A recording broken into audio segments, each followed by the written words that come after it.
questions, engage with experts. Okay.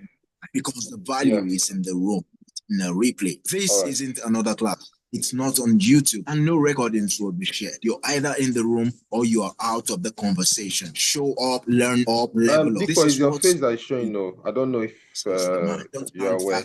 I stopped sharing the video. Shared. Okay. You either show up, miss out, ask questions, connect, learn what school doesn't teach. This is your chance to grow beyond the classroom. Be in the room or be left behind. I'm Engineer Peter Ogumowale, only corporate. My currently Can I proceed to share? Full time of the MBA Students Association. Yes, go ahead. Personally, now is one of the most important seminar series we have, and these seminars are designed to teach you what the classroom does not. And I'm personally inviting you to join us live. If you don't want to hear about this seminar after it has happened, please be part of it. I'll be there, and I hope to see you there. Thank you.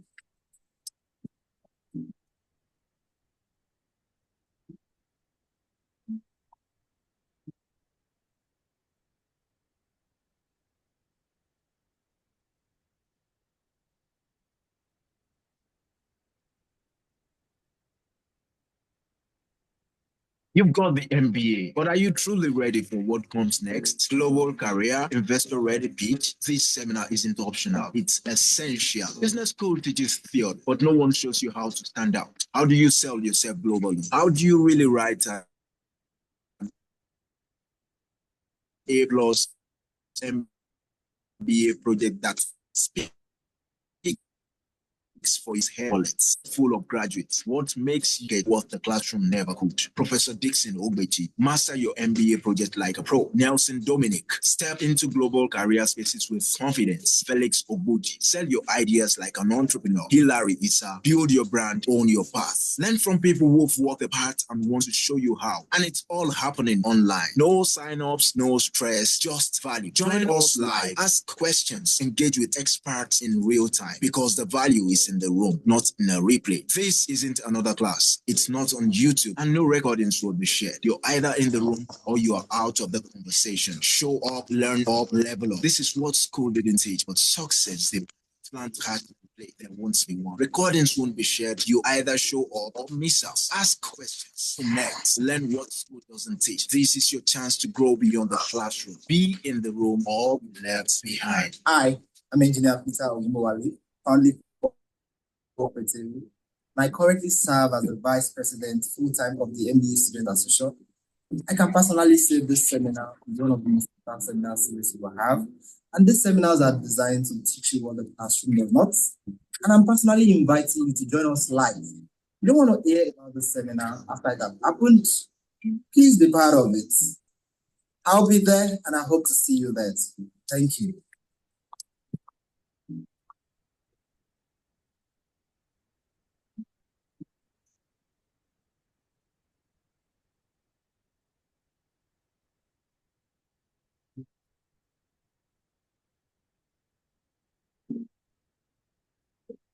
You've got the MBA, but are you truly ready for what comes next? Global career, investor ready pitch. This seminar isn't optional. It's essential. Business school teaches theory, but no one shows you how to stand out. How do you sell yourself globally? How do you really write an A+ MBA project that speaks for you? How do you pitch an idea that turns heads and open wallets? And in a world full of graduates, what makes you unforgettable? We bring you what the classroom never could. Professor Dixon Ogbechi, master your MBA project like a pro. Nelson Dominic, step into global career spaces with confidence. Felix Obuji, sell your ideas like an entrepreneur. Hilary Issa, build your brand, own your path. Learn from people who've walked the path and want to show you how. And it's all happening online. No sign-ups, no stress, just value. Join us live. Ask questions. Engage with experts in real time, because the value is in the room, not in a replay. This isn't another class. It's not on YouTube, and no recordings will be shared. You're either in the room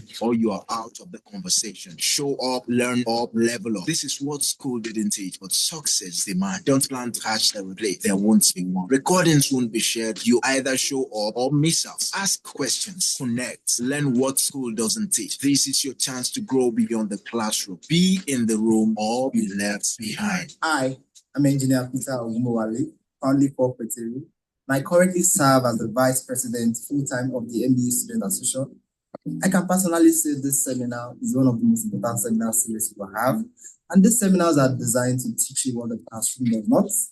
And I'm personally inviting you to join us live. You don't want to hear about this seminar after it has happened. Please be part of it. I'll be there and I hope to see you there. Thank you.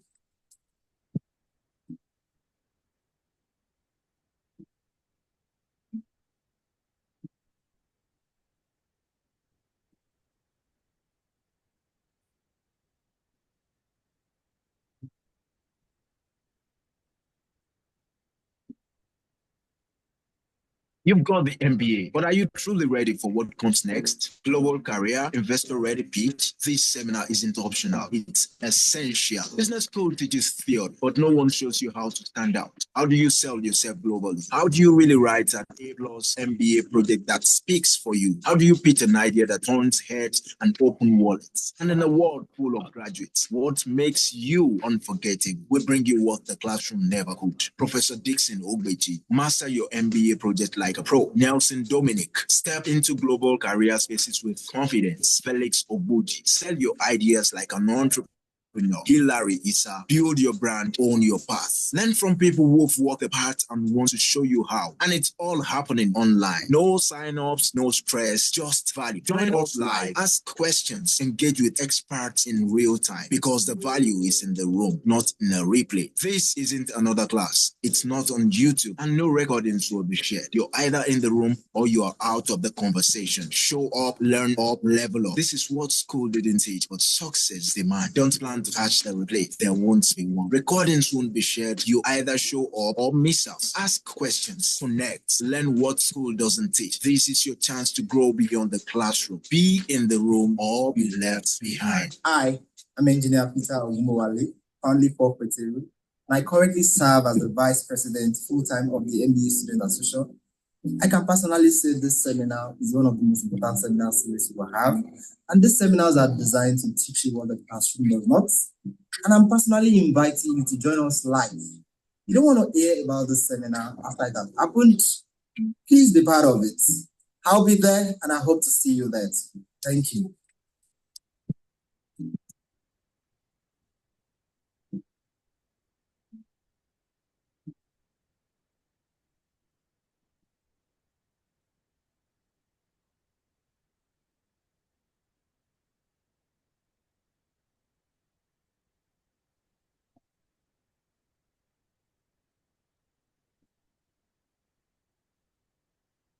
Hello, people. I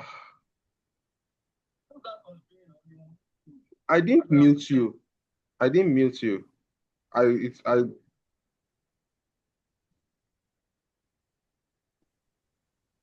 I'm seeing that I have to. Somebody was asking for.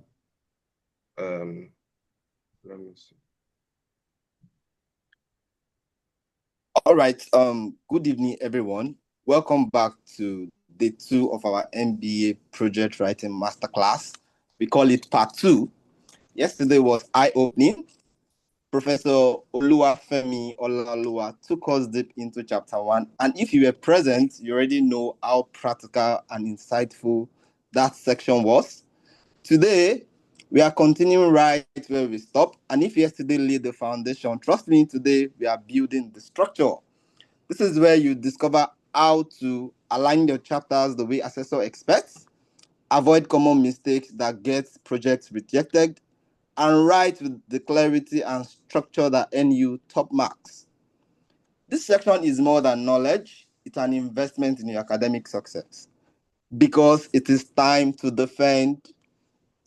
Because when it is time to defend, your level of preparation will show, and what you learn today could make all the difference. So I encourage you again, eliminate distractions, focus on the process, take note like your graduation depends on it, because in a way it does. Special thanks to Professor Oluwafemi Olaoluwa for returning to continue this journey with us, to our moderators, the technical team, and everybody working behind the scene. We want to say thank you. Now let's dive into today's section and finish strong. Over to you, the moderator. Thank you. Good afternoon once again. Good afternoon, everyone. My name is still Ikechukwu Emmanuel. I'll be co-hosting today's session along with Ihioma. And yesterday, Prof took us deeply into a vital part of research writing. And he even shared with us comprehensive research format templates. I mean, that was an absolute gold mine. And trust me, today he has promised to even go deeper with live demonstrations, additional materials, real-time breakdown of how to properly structure your research project like a pro. And just so that we prepare ourselves, you can get your writing material, get something to take notes, and just to give us a housekeeping rule, please, once you join the session, we request that you kindly mute your microphone so that we can all have a sane environment where we can all hear ourselves or hear Prof very well. Then secondly, I want to please plead with us. Yesterday's session, we had a bit of interruption, which did not help us to flow as we wanted, because at some point we asked questions. Well, the plan for today is for us to have the session with Prof for 90 minutes. Then afterwards, we'll take about 10 to 15 minutes to ask questions and also get response from Prof. So I want to plead with us, if you have a question, just put it in the chat box. We have people who are live there taking down the questions, which will be answered on a first come, first served basis. Then thirdly, in case there are any technical issues you might have noticed, please just put it on the chat box. We have our live technical operators who are here to give you support as much as possible. I'm afraid this session might not be recorded, but we appeal with everyone. You can still share out the link to your friends, your colleagues, so that they can join the session immediately and also have the impact that we've also enjoyed from yesterday. I'll yield the microphone at this time to my colleague and co-host, Ihioma, who would help us introduce Prof properly. Thank you so much. Thank you, IK. My name is Ihioma. So yesterday was powerful, but trust me, today is the real deal. So our keynote speaker, Professor Olaoluwa Oluwafemi, he really doesn't need any long introduction, because yesterday was really like powerful, and he's a seasoned professor of organizational behavior and in management with over 30 academic publications and 25 solid years of experience in teaching, research, and community engagement. Currently, he serves as the head of department, business administration, Faculty of Management Sciences at University of Lagos, Akoka. So we'd like our speaker to join us and enlighten us further on our today's topic. Thank you.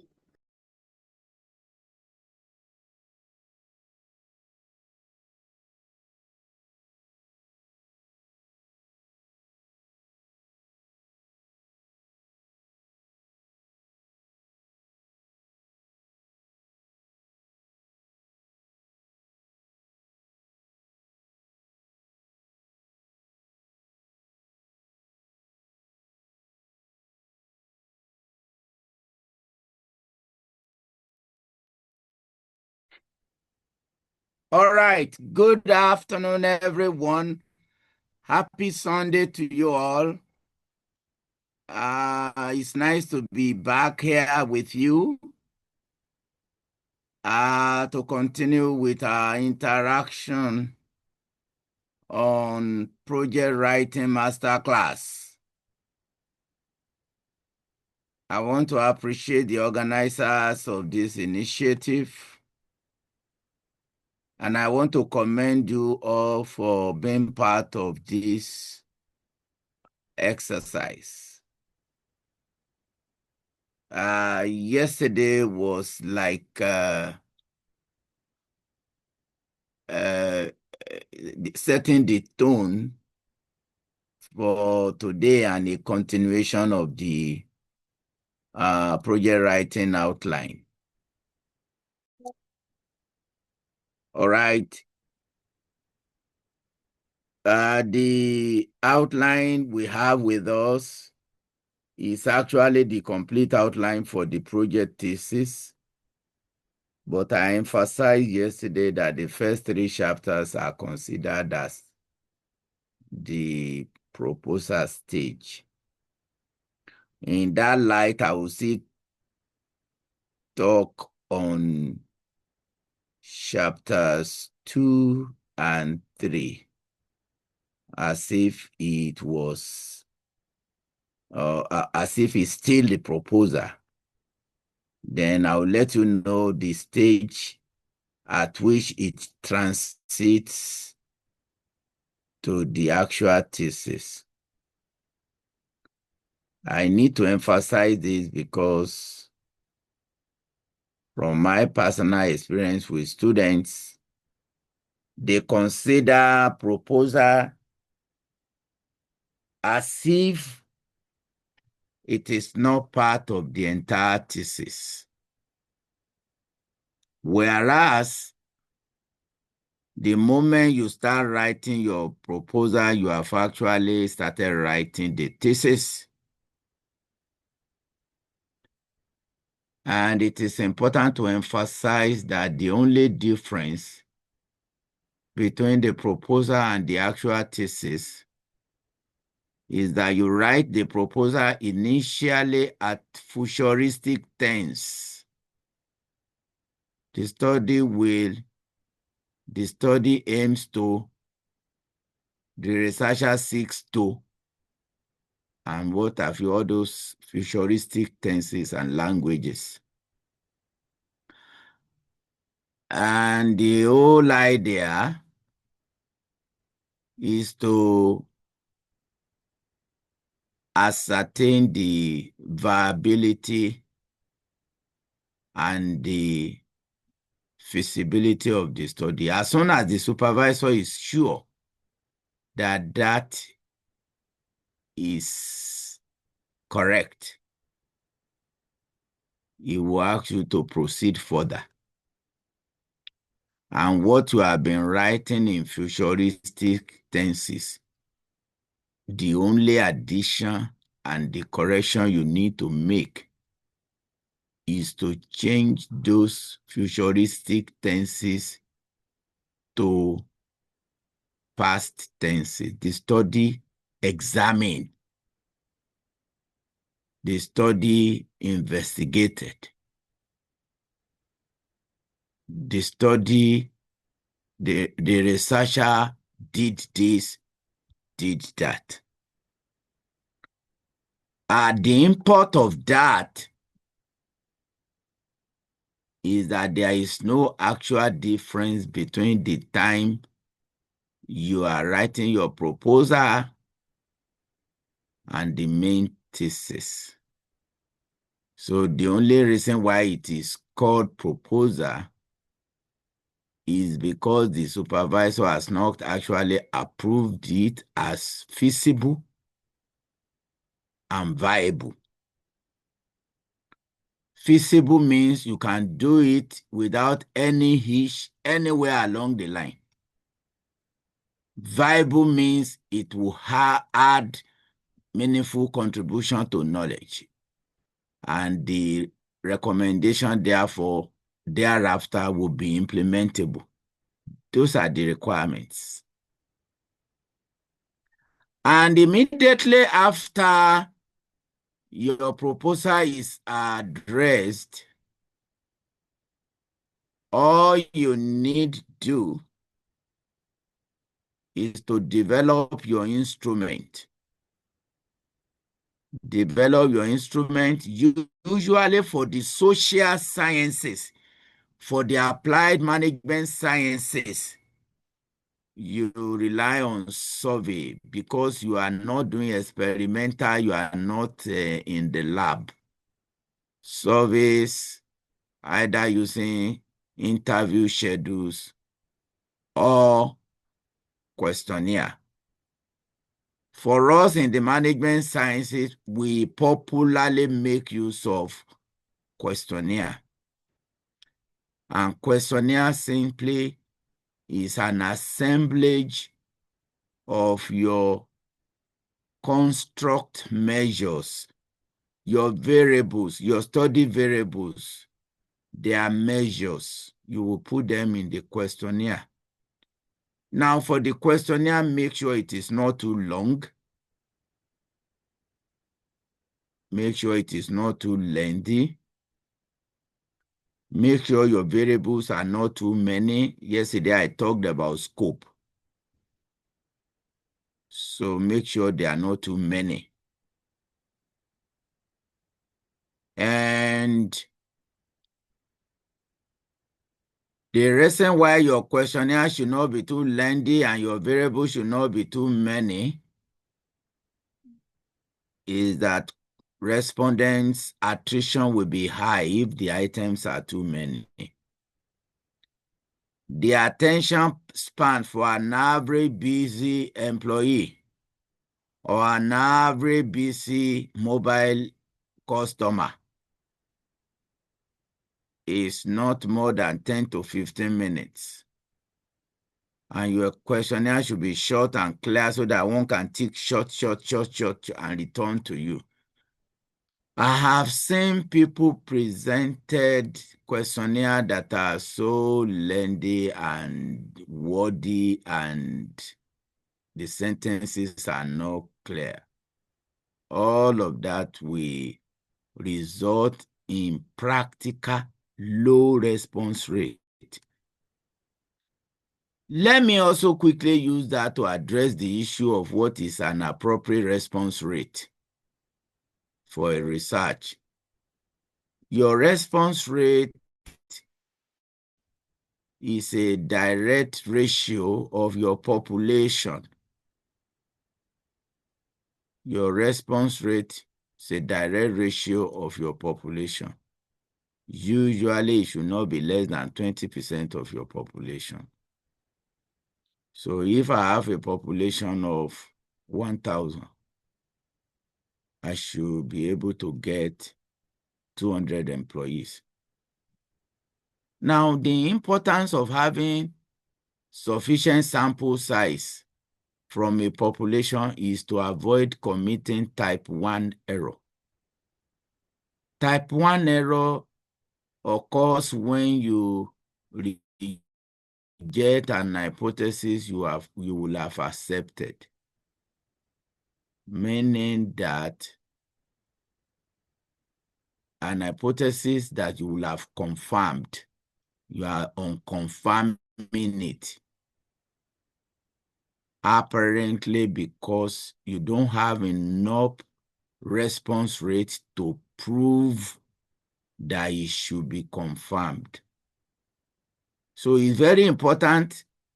Every process in research, they are tied together. In fact, there is a model of research that is cyclical. Cyclical means that the end of one process is the beginning of another process, and so on and so forth. So it's important that we take note of all these tips, and it's important that we are not half-hearted about collecting data, drawing sample. All right, that is just by way of preamble. Yesterday, I started looking at the proposal from the introduction, and then we looked at background to the study. We looked at the problem statement, and I told us the problem statement has 3 sections or 3 components: problem declaration, specifying signs and symptoms of our problems, and then interrogating the problem. Interrogating entails using your IVs. Using your IVs to interrogate your DVs. And if you do that meticulously, you are going to be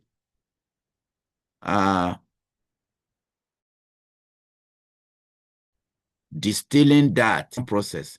You are going to be distilling that into objectives, research questions, and hypotheses that are very clear and direct. I also talk about scope of the study, and I talked about delimitation of the study. And then I talked about operational definition of basic terms. So today we are supposed to handle the review of literature part and the methodology. After the introduction, where you declare your problem and state clear objectives and state the question you want to answer and declare the hypothesis you want. The next month is the method. You first go straight to method and then come back. They are the technical areas that gives the most problems. So allow you to skip to share it in case you don't have it ready with you. Permit me to allow you to skip to I hope I can get it. Okay.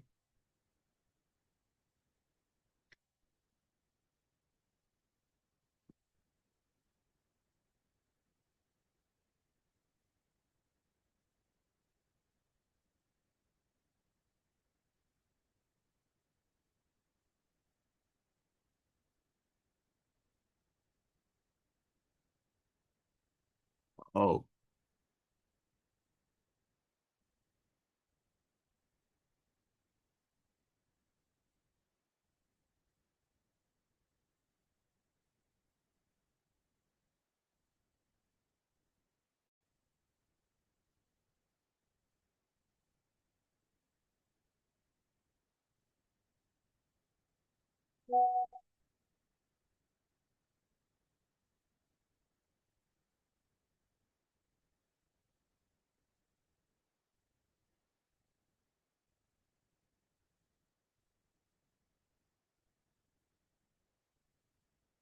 Okay, let me see now whether I can pick. All right. So permit me to share the outline. So under the methods, okay. Under the method, you have the preamble. Preamble is actually like an introduction, but we don't like to repeat. We don't like to be repetitive. And I ask students, don't bother to write preamble first. You write preamble after you are done with each chapter, because that is when you actually know what has, that's when you actually know what has transpired in the chapter. If you have not finished writing the chapter, you cannot summarize, you cannot do a preamble. Research design.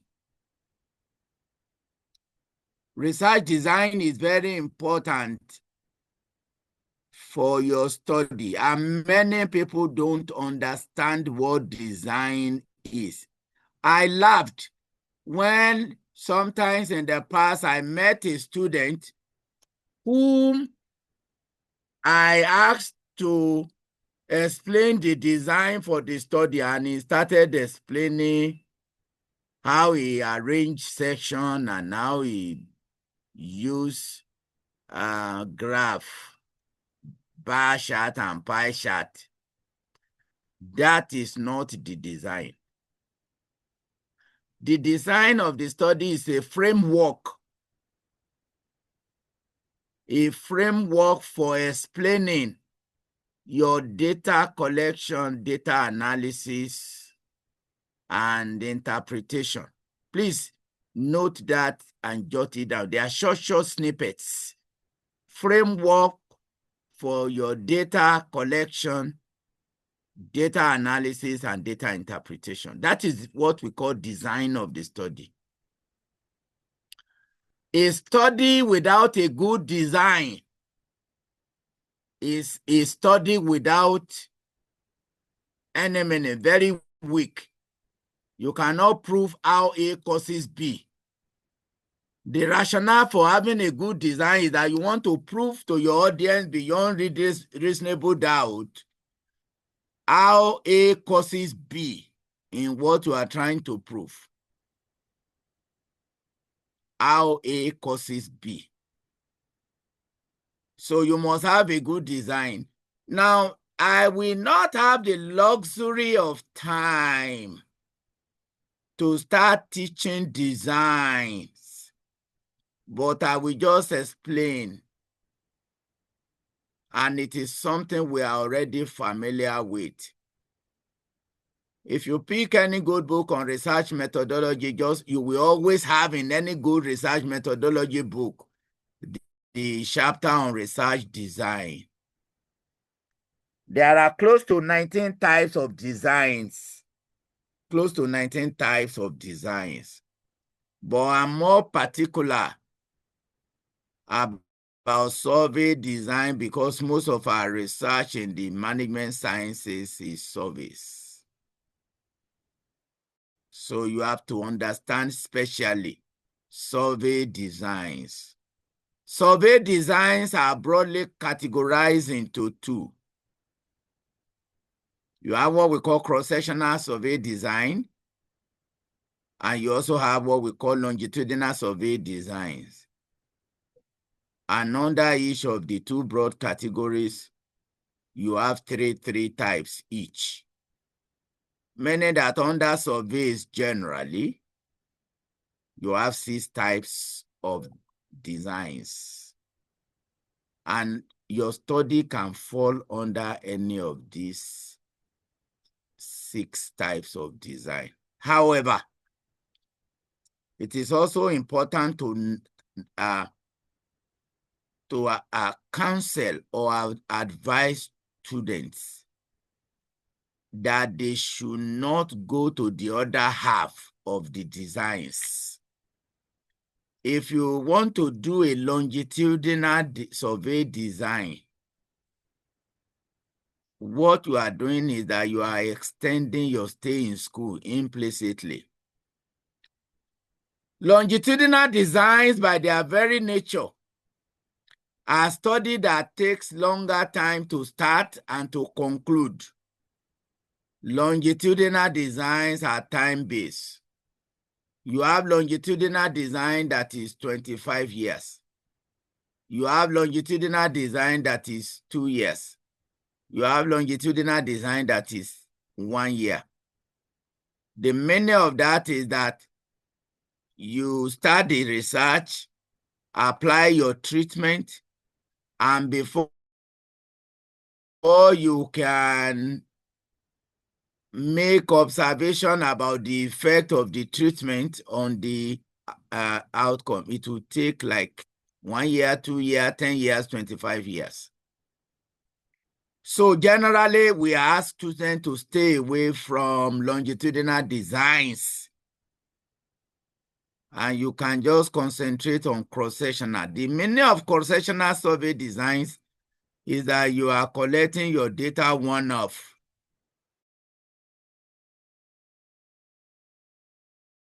As participants. So I can just go to Bank B or Bank A and drop my survey questionnaire and fill it. The second or the third day, I pick it up. That is what cross-sectional designs are. Now, coming back to what's the aim of design is to give you a logic of proof that A causes B. A causes B. So if you study all the designs, you are going to find out that your design must be such that can prove how your claims are valid, are incontrovertible. So it is important that you understand designs very well. Designs are powerful. Without designs, you cannot prove how A causes B. All right. The next issue is the population of the study. I want to rush over this so that I can come back and handle some other issues that might give students some teaching problems. The population of the study refers to all the elements in the universe of study. The universe of study can be a bank, can be an industry, all banks, can be, are you with me? Can be all banks in Lagos State, or can be all banks in a limited area of Lagos State. You have to define the scope of your population. However, having defined the scope of your population, the most important thing you need to know is that population are defined in specifics, and two parameters are very important: the population size and the population distribution. Please note that down. If you are stating your population, tell us the total number of elements in your population, that is the size. If I'm using bank A or bank B, I will tell you bank A has 2,435 employees, including 2,000 permanent staff and 435 contract staff. I will not stop there. I will still go further to explain how many of the 435 contract staff are distributed across the branches, and how many of the 2,000 staff are distributed across branches and across departments. All these parameters, students leave them out outrightly, and it makes their sampling very spurious. If you don't state your population size and distribution, you'll find it very difficult to justify how you draw your sample. And that sample will not be too representative of the organization you are studying. So your job starts with stating your population clearly in terms of the size and the distribution. If you have a homogeneous population, which we never have, all that won't be necessary. But because in most cases, your population is a heterogeneous population, you must state the population size and the population distribution. And as soon as you do that, it becomes very easy for you to draw your sample.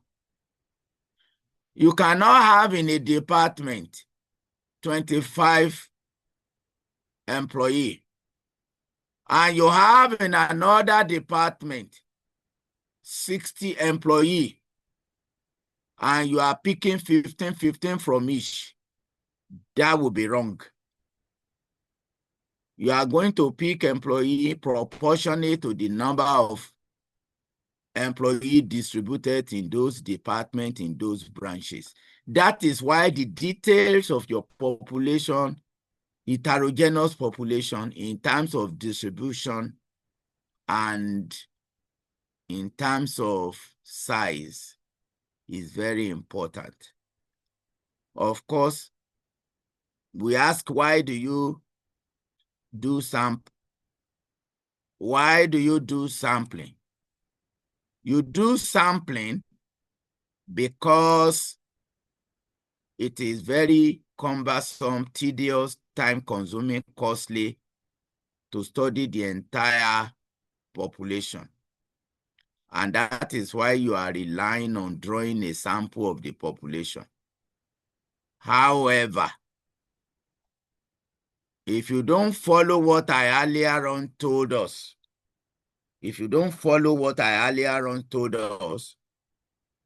it means that you are not getting a representative sample, double jeopardy. You cannot study the entire population, and the sample you are drawing from the population is not representative. So that is why you must do that. So for your sample to be representative, you must follow those processes that I told us. And it is important that we follow through on this. There are some of these things that are very easy to read up, but we are always scared. We are always afraid to consult this. They are very simple materials that can explain all of these things to us. And then once we explain how we draw our sample, it becomes convincing that our sample is representative. The meaning of representativeness is that the same information I will get from the sample is what I will get if I have studied the entire population. And that is why we must adhere strictly to a sampling procedure that is reflective of the heterogeneity of the population. So it's very important. It's very important. Students gloss over it. And the direct practical implication of not following this rule is that whatever you are concluding from that study cannot be said to be true of the sample or even be true of the population. And that means nobody can rely on your findings in practical interpretation. And it is important that we think about these things. They are not difficult. We just need to spend time to understand it. They are not difficult at all. All right, so we can then move on to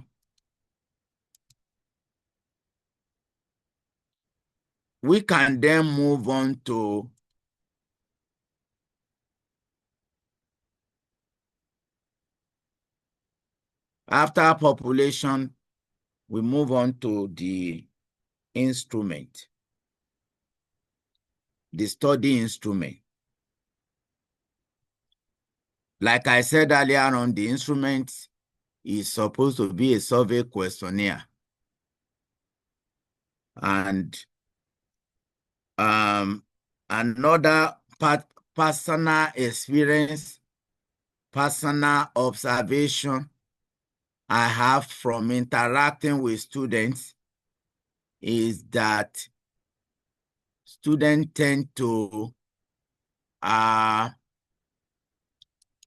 just concentrate on just drawing question items from their head. Drawing question items from their head. Permit me to use the word that is crazy. Drawing questionnaire from your head is very crazy. It's not correct. It's not the proper thing to do.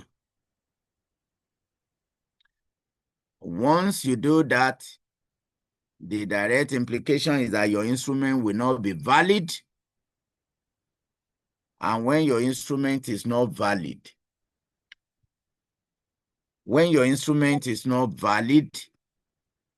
then whatever data you are collecting does not speak to the study.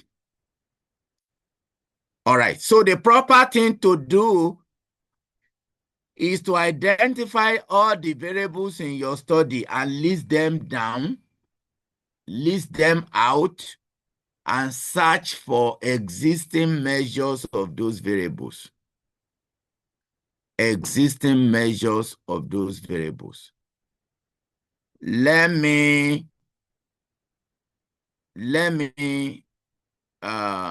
illustrate with something I prepared for you for today. Let me illustrate with something I especially prepared for you for today. Okay. I hope you can see my screen.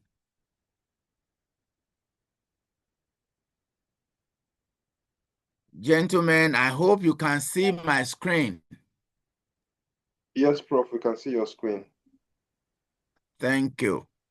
That is a conceptual framework for a study. This study has just been completed between me and one of my PhD students. I just brought it out so that we can look at it together. Are you there? Oh, okay. Listing out your variable. This is your variable number 1. I will still come back and explain conceptual framework to you in chapter 2 when I return to it. This is the conceptual framework for the study. And I noticed that somebody asked a question about conceptual framework yesterday. You have 1, organizational silence, which is the primary focus. Why do employees keep silent in an organization? When we know that keeping silence hurts the organization. They have an idea, they know about what ought to be done, but they will not talk. That's what this study is all about. Organizational silence. Very harmful to the organization. We use psychological safety as a mediator. Your feeling of psychological safety may influence whether you keep silent or you speak out. So those are mediator. Those are mediator.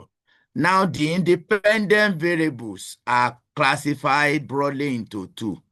Organizational determinants of silence and personality determinants of silence. So we have 6. 1, 2, 3. 1, 2, 3. And then we have 7, 8. So 8 variables. So following up from where I digress to this, in your questionnaire, I expect to see 8 different sections. The section measuring organizational silence. The section measuring psychological safety. The section measuring extraversion. The section measuring agreeableness. The section measuring proactive personality. The section measuring abusive supervision. If your supervisor is not good, you just keep quiet and be looking at him. The section measuring perceived organizational politics. If the organizational politics in your organization is too high and dirty, you just keep quiet so that you don't become a victim. Passive work alienation. The extent to which the work constrains you from mingling with people and all of that. These are the things that these researchers saw as likely to affect organizational silence. So you measure them separately, segment by segment, in your questionnaire. And that is applicable to whatever study you are doing. Just identify your variables and list them out, and then go online and search for certified measure of those constructs you are studying. They are there. If you search well enough, you will find them. They are not hidden. So measure of organizational silence, you will find it. Measure of psychological safety, you will even find several of them, and you pick one that is very valid, that is relevant to what you are doing, and that it has fewer items so that your items will not be too long. Now, let me emphasize to us that your instrument is as important as your chapter 1 problem statement, and is as important as your chapter 3 methodology, because the methodology you are using and the problem you are addressing, they are very synchronous. Another very important is the instrument. So if the instrument doesn't speak to all of these, that means you are going to be measuring a wrong thing. You are going to be collecting a wrong data. And that is where you see most students, you cannot rely on their study once they don't follow these rules. And that is what we are saying, that all of these should stop. An average MBA graduate should know his onions and should be able to contribute meaningfully to national development. From cradle to that level, the country, your parents have invested so much on you. Some of us, you are on self-sponsored. You have invested so much into yourself, and you should be productive. When I emphasize some of these things, some people see me as mean, which are just the barest minimum expectation that we have of you. They just say, that man mean. That man, now wow, it's too difficult. And these things are not difficult to grapple with. So I plead with you that we must understand this. Once your instrument is right, you are good to go. Once your data comes back, the rest is history. I used to tell my students, you don't have to be good in statistics. Once you write your proposal and you can come with valid data, I can excuse you from the remaining stress. We have professional statistical graduate students who can help you and then explain the interpretation to you. A good study has been done. However, if you are keen and you are interested and you still want to learn a little bit of the rubrics of statistics, we will put through to that. We will put through that. But what is most germane, what is most important here is that you should be able to do a study that you yourself will be proud of, you can relate with, you can defend. You should be able to do a study that will not misinform the public, that people will not consume wrong thing that is not correct. You should be able to do a study that will add value to the organization where those studies were carried out, and so on and so forth, and what have you. So I'm appealing to you, these things are not difficult, and you can always ask questions. You can always seek clarification. So when you go online, I will still talk about this when I come back to literature review. When you go online and you are searching for material, you keep searching organizational silence, organizational silence, organizational silence, and a lot of materials will come out. After you are done and you think you have had enough materials, you go back and search organizational silence measure. Write it down so that you don't forget. Organizational silence measure or organizational silence scale. It will come out. So you are having literature on organizational silence, and you are also having measures of organizational silence, and you are good to go. You are good to go. Writing question item that you think measure silence by yourself is an exercise in futility. It will not be correct. It will not be accurate. The difference between what you do and the one you are to look for, which is the correct one, is that the one you are looking for has been validated, has sometimes even been patented, has been well researched into. But you are just guessing and feeling, they are not accurate. That is not what you are expected to do. And let me also tell you that trying to do that, trying to correct to put your question item together by yourself is much more difficult than just searching for it and you just pick and adapt into your questionnaire. So why would you settle for a more difficult option when you can do a less difficult option. I'd like to take a break here so that you can ponder on that. I'll take 2 minutes break and then we continue.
All right, thank you.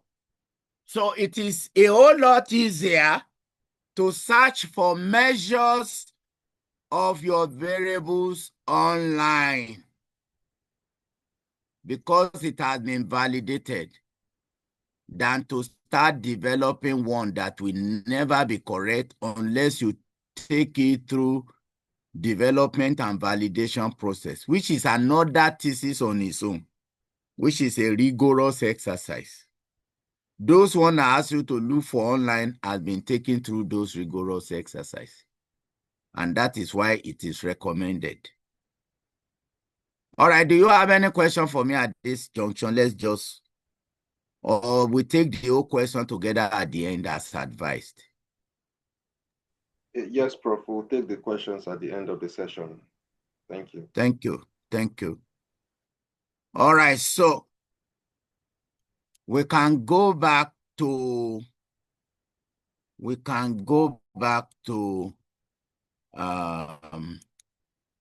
this slide now. I hope you can see. After the instrument, talking about the measures has gotten online. So when you get them online, all you do is that you have to write this section down very well because it's very important and it is a requirement. Variable by variable, you have to write down the name of the author, the year it was developed and published, and the name of the measure, the name of the variable. Usually it will tally with your variable. The number of items, the number of items. It can be a 10 item, it can be a 6 item, it can be a 15 item. The number of items. And then what it measures. What it measures, just a summary of what it measures. How it is scored and how it is interpreted. Scoring and interpreting the scale, the measure. And of course, you also look out for whether there are negative items or positive items. If I am measuring turnover as one of the variables in my study, I have a turnover scale or measure that is just 3 items. And I have one that is 5 items. And I have one that is 7 items. Okay, assuming I want to use the 7 items. Among the 7 items, I have 2 items that are negative items. For instance, this organization is the best place for me to work. That statement negates the idea of somebody who is trying to leave the organization. you will score it as negative. But the statement that says, I'm actively searching for a better organization to work. As soon as I get a new one, I intend to leave this company. Those two statements are positive items. When you rate them positive, the one that is saying this organization is the best place for me to work, you will rate it negative because it doesn't add up to what you are measuring. So when you are using this case, you look out for positive items and you look out for negative items and you give them the appropriate treatment. The appropriate treatment is that there is a distinction in the way they are scored. You reverse the score for negative item and you leave the positive item in the standard format. So if I have a 4 Likert scale, strongly disagree, disagree, agree, strongly agree. That is the for positive items. To reverse for the negative item, my strongly disagree will become 4. My disagree will become 3. And my agree will become 2. And my strongly agree will become 1. That is how to reverse. So there is a difference between the treatment, the way you score negative items, and the way you score positive items. The positive item will carry normal scoring, and the negative item will be reversed. Please take note of this. It's very important. If you miss out on this and you don't treat those little details, what you will just discover is that it will affect your measure. It will affect the significance of your study. And you might be rejecting hypotheses that you will have accepted, or vice versa. So it's important. Then you should check the validity and reliability of the instrument. Most of the instruments have their established reliability and validity. And then when you now run your own data, the first thing to check is the reliability, which we call the Cronbach alpha for each of the variables. And you can report your own Cronbach alpha with the Cronbach alpha of the scale as stated where you got it. And they are all in the article you read. I also noticed that some of us were not familiar with scientific paper, where to look for what, and how to judge, even when a paper is very good and scientifically written. A good article must show all of this, and you can check. All right? Method of data collection is just to describe how you went about collecting your data. Which company did you visit? How many times did you visit? What were the challenges on the way? Which clearance did you seek? That section is to show that you actually did the study. If you did not do it, you will find it very difficult to explain the method of your data collection. I have seen a lot of doctoral students, postgraduate students run into trouble with just that section. They will not be able to describe. You will even ask them, where is the company? They don't know where the company is and all of that. So if you did your study by yourself, you should be able to describe how you went about and all that. And then method of data analysis. You state the kind of analysis you want to perform on your data. The kind of analysis you want to perform on your data. Very important. These days, we see a lot of people abuse statistics, misuse of statistics. Every hypothesis you state depicts the actual kind of statistic you should use. So if you state there will be significant relationship between organizational silence and supervisory support, what you are saying is that you are testing a relationship, and the best statistic to test a relationship is a correlation analysis.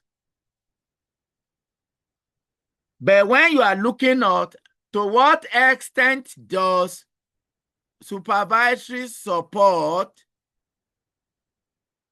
affect employee silence, you are talking about the amount of change in supervisory in organizational silence that is determined by supervisory support. You use a regression. And I tell my students, at your level, a simple correlation analysis and multiple regression is enough for you to earn 5 points in your project. That would be a good analysis. And these two statistics are not difficult to learn. You don't even have to do it. Somebody will run it for you and then put you through the interpretation and how to pick the figures, because it has a protocol, result protocol. We call it output protocol. They just show you this is what this means, this is what this means, and you are good. A situation whereby an MBA student will be doing project with percentages. Number of employees, 100. Number of those who say positive, 45. Answer, 45%. Bah. These are the kind of things we get from graduates. My primary 4 daughter will do better. And this is very, very shameful. It should not be mentioned among us. And I think the only problem here is that we don't take these things serious. And that's why we run into all these errors. We don't give it attention. We don't consider it as important. And the scripture says, that which I ought to do, that I do not. That which I ought not do, that I do. All the things we are to take serious, we don't take them serious. And that is how we find ourselves where we are. Another major problem that I observe, an average student just leave every semester behind. They just leave every semester behind. What does that mean? There is no connection between what you did in first semester and what you did in second semester. We don't retain anything. You meet people at higher level and you'll be talking to them. It will be as if they have never met those previous works before. And that is why we get stuck. That is why it will be convenient for you to go and use 120,000 naira to do project. And at the end of the day, you will see get frustrated.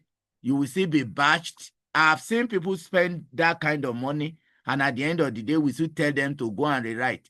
Because the people doing these things don't even know as much as you can do.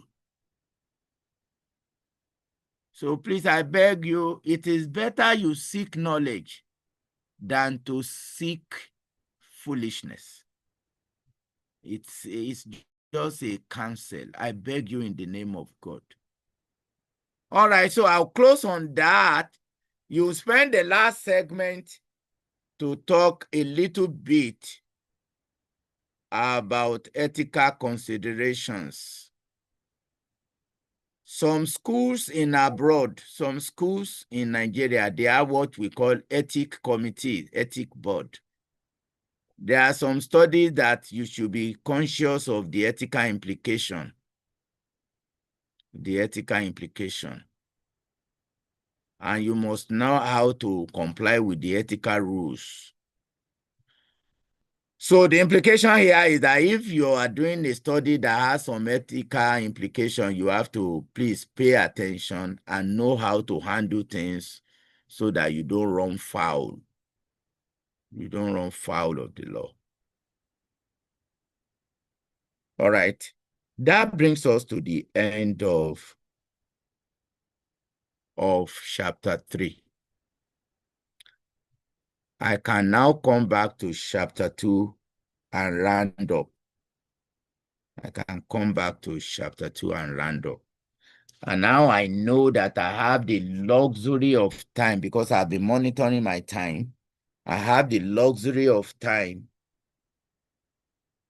to put you through another major challenge in research writing that oftentimes we don't even teach it. We don't teach it in the research methodology outline.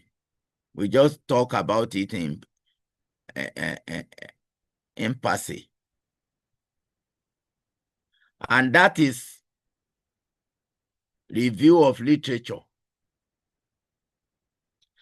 I have a whole book here on my shelf doing literature review.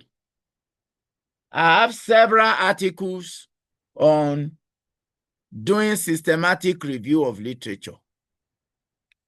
There are sites on the website where you can learn doing review of literature, but I will just run through it. And my review of literature will fall into 2 parts. So it's like we have 2 topics in one. The first one is searching the literature. And the second one is doing literature review proper. And one precedes the other. Searching the literature. Searching the literature. Gentlemen, I've told us I will limit my mandate with you to chapter 1 to 3 because 4 and 5 is given. You can survive with 4 and 5. So the remaining part of my time, I'm going to devote it to literature because it's a big issue. It is a big issue.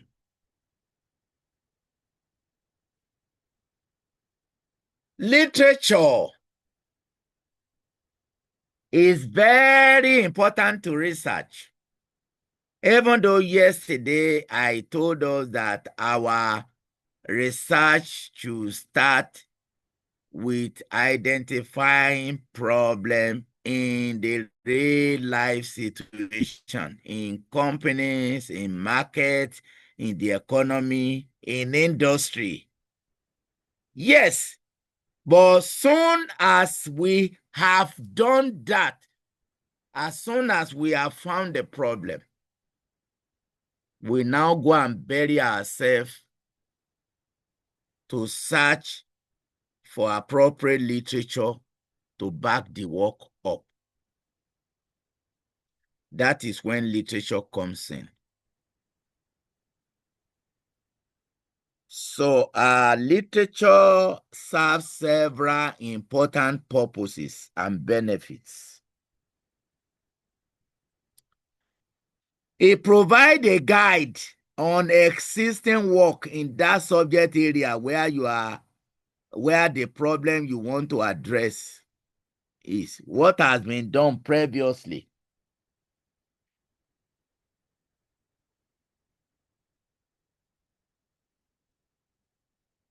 By implication, the review of literature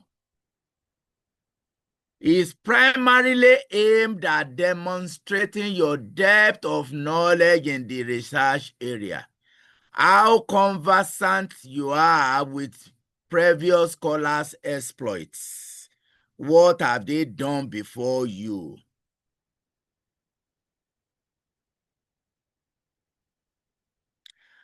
I reviewed the gentleman.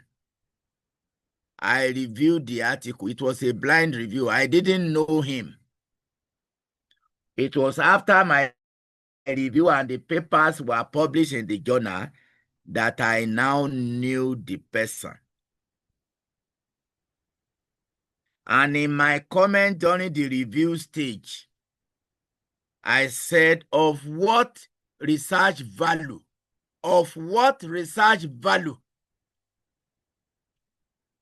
is it for a researcher to research poorly on a subject matter that have been better researched years before that? You are just repeating what somebody has done better, and you that is repeating it, you are doing it woefully. That is how terrible researching can be when you are not conversant with relevant literature. Literature is to guide you. Literature is to equip you with volumes of existing knowledge on that subject matter. So, if you are thorough and meticulous with literature,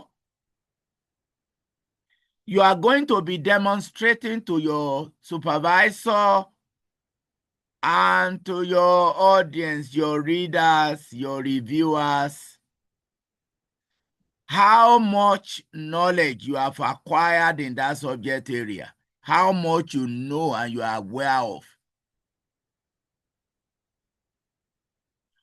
up to what has been done, what has not been done, that you want to make your own little contribution.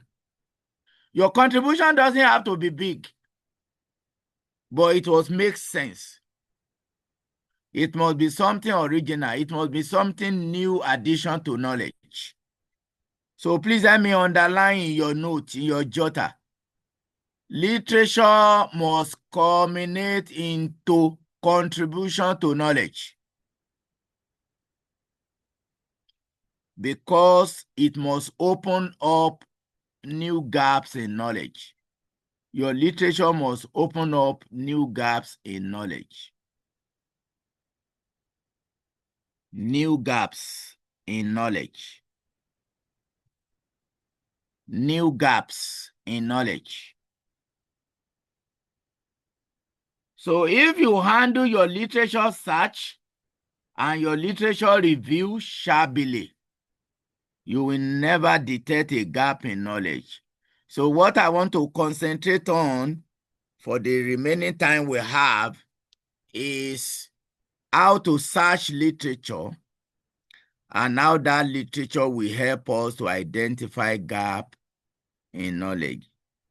And it is so easy to do if only you will pay a rapt attention to me the way you have been doing. I really appreciate the silence in the class today. I'm really honored, and I'm really motivated. I'm really motivated. All right, so let's start with searching the literature. The first thing to do with searching the literature is to remember that you have a working title or topic for your project work or for your research, as the case may be. And then you bring out the keywords, key variables in the title. Key variables in the title. And that will form your search criteria. Searching the literature, the first thing is to extract from your title the search criteria. Search criteria. Search criteria.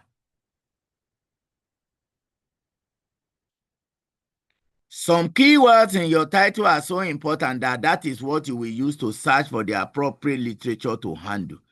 If you miss these keywords, your writing will be incomplete and will be very difficult. So I'll give you practical illustration from the example of yesterday. Organizational climate,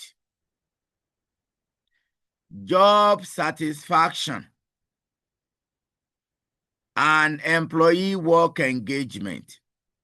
The relationship between organizational climate, job satisfaction, and employee work engagement. Your search criteria start with the primary variable, which is the focus, employee work engagement. So you are going to search from Google Scholar or from whatever search engine you are using. And I noticed that some of us assume that Shebi Google. It's not enough to just go to Google. On Google or on whatever search engine you are using, you have the good, the bad, and the ugly. So you must screen. You must screen, not just pick anything. You must screen. You must screen out the materials. And let me show you some few basic screening. Recency of the materials. We expect 80% of your references to be within the last 5 years to the time you are doing that study. Even though you can get later materials, but 80%. So if I'm working on organizational climate, job satisfaction, and work engagement, the articles I will be searching from those 3 search criteria should be between 2020 to date. 2019, 2018 allowed, even 2010, 2002, 2003 allowed, but the percentage ratio of the recent articles must be, some will say 70-30 or 80-20. That is golden rule number 1, recency. Let your work be current. If your articles you are using for your studies are not current, you will not easily spot gap in knowledge. You will not easily spot gap in knowledge. And your research will be an exercise in futility. Spotting the gap in knowledge is a function of the recency of your paper and the relevance of those articles to your title. Please take note. Recency. It is important now for me to talk about the kinds of materials that you are looking for, and I will be brief on that. Theoretical matter, doing review of literature, you can use a combination of textbooks from the library. But more of your material should be empirical article. Please write down empirical article. Empirical article is simply a scientific paper that was born out of research, the type you are expected to do, with chapters 1, 2, 3, 4, 5, abridged in an article format. So I want you to check up the format of an empirical article. Problems, the introduction, problem statement, brief review of literature, empirical evidence, methodology, results, interpretation of results, conclusion and recommendation, suggestion for further studies. That is the typical format of an article that is empirical. So when you are searching literature for articles, you intentionally and deliberately look out for empirical articles, not review papers. Not review papers. Not theory, not essay papers. Essay papers will not deliver you from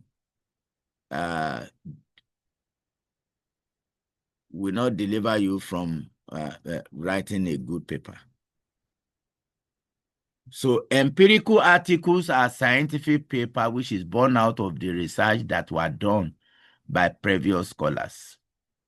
And you skip through and notice that your article follow an empirical format. You just check introduction or background to the study, problem statement, methods, instrument, results, or an analysis and conclusion and recommendation. That is the format of an empirical article.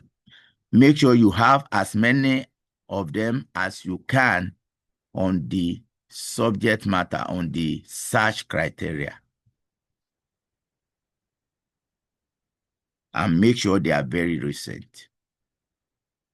We cannot entirely stop you from later versions, but you need more of the recent ones if you must get gap in knowledge.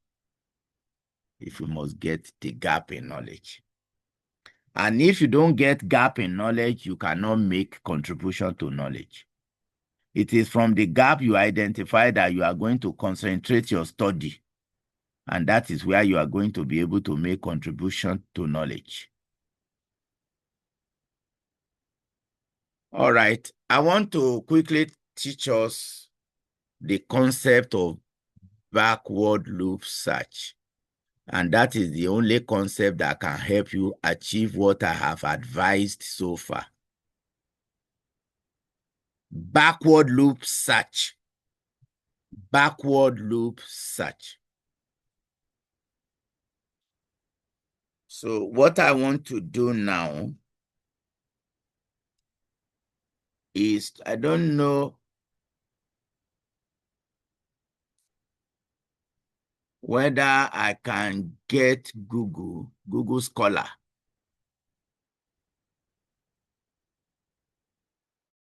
For us to view.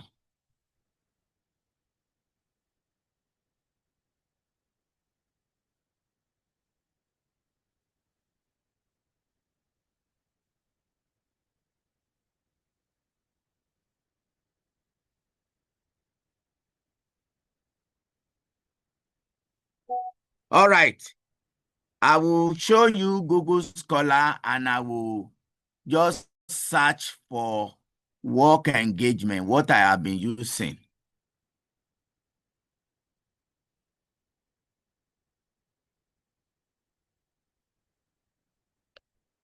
And then share with you so that I can show you what I want to explain. Okay. All right.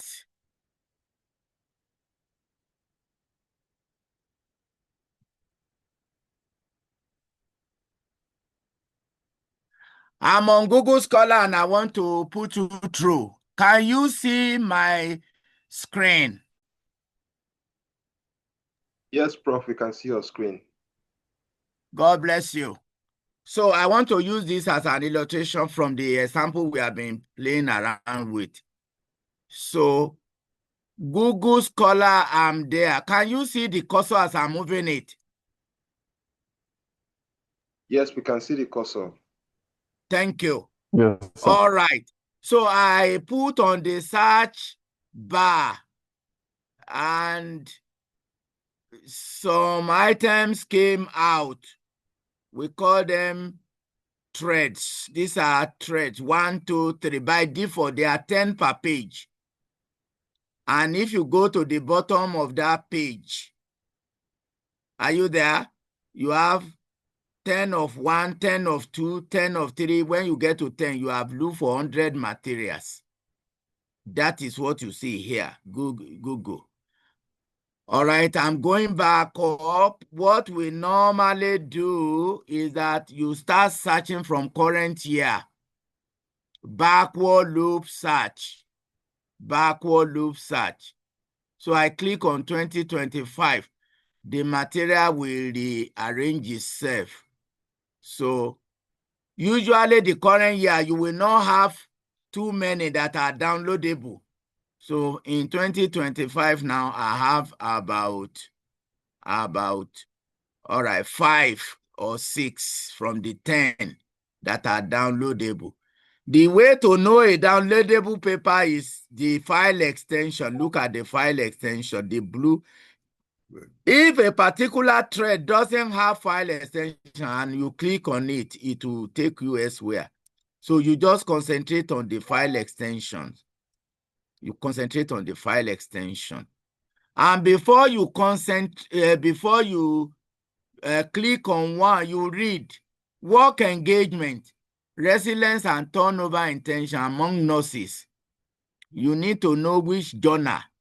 You need to know the author. I tell my students, please avoid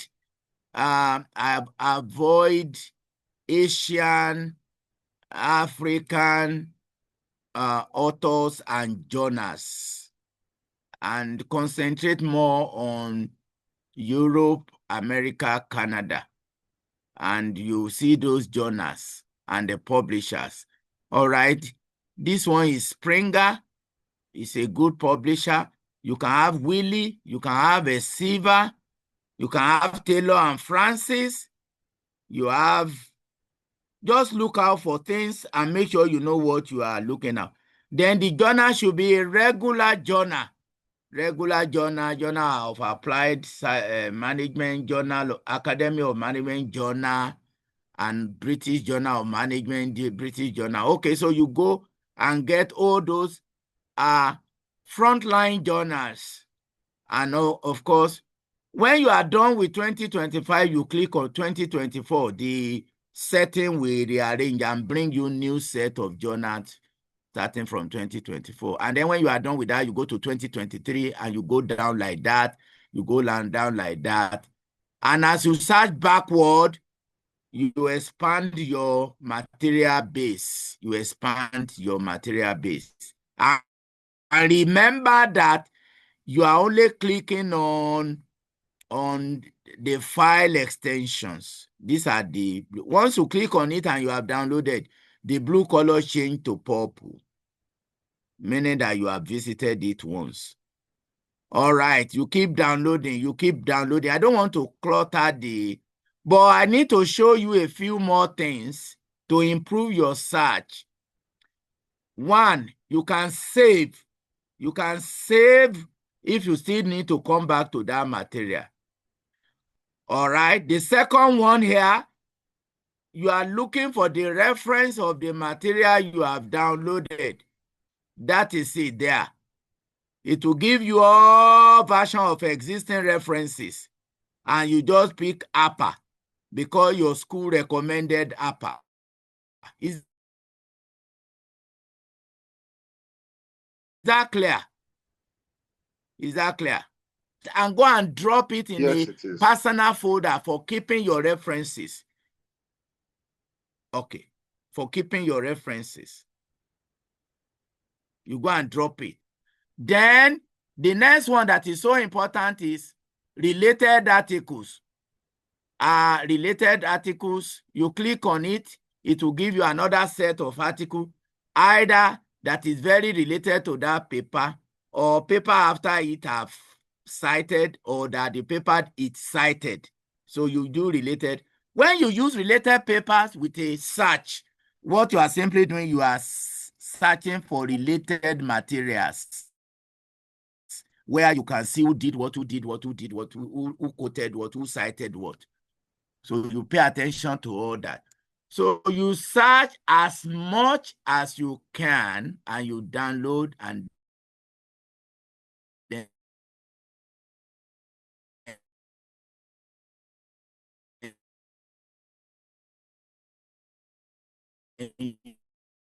you painstaking your search and arrange those folders. So for me, what I normally do, work engagement 1, work engagement 2, work engagement 3, work engagement 4, depending on the number of relevant articles I'm picking. And maybe by the time I go to work engagement 15, as you are doing that, everything is downloading and arranging in that order in your system so that your system is not cluttered. As soon as you are done, you go back to job satisfaction 1, job satisfaction 2, and so on and so forth, and it's ordered. And you can bring out those articles without missing anything that you have done. And you can also say my project job satisfaction 1, my project of job satisfaction. Just find a regular way of naming and tagging those articles in your system so that you don't search for something and then you won't be able to use it. All right, so when you are done searching, you can sit down.